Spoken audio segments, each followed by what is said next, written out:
இப்போ இதுல பார்க்க போனீங்கன்னா ஹன்சிகா இப்ப தமிழ் சினிமால பெருசா நடிக்கிறது இல்லை. ஸோ நடிப்புக்கு அவங்க பிரேக் விட்டதுக்கான காரணம் என்னவா இருக்கும்னு நினைக்கிறீங்க?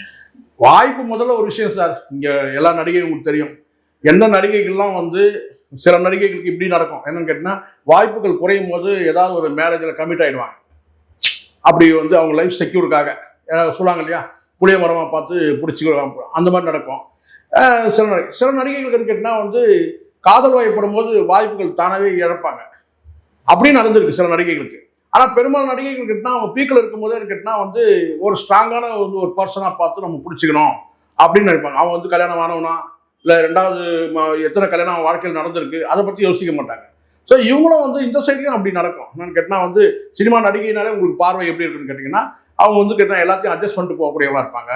அப்போ நமக்கு வாழ்க்கை இவ்வளோ தான் சூஸ் பண்ணுறா, இவ்வளோ சரியானவங்களா இருப்பா, நம்ம எங்கே போயிட்டு வந்தாலும் நம்மளை கேட்க மாட்டா, கேள்வி கேட்க மாட்டா, அவ எங்கே போனாலும் நம்ம கேள்வி கேட்க வேண்டாம். இப்படியான ஒரு லைஃப் ஸ்டைலில் வந்து பலரும் வந்துட்டு இருக்கிறாங்க சினிமா வட்டாரத்தில். என்ன நீ கேட்காத உன்னை நான் கேட்க மாட்டேன். ஆனால் பேரளவுக்கு நம்ம வந்து கணவன் மனைவி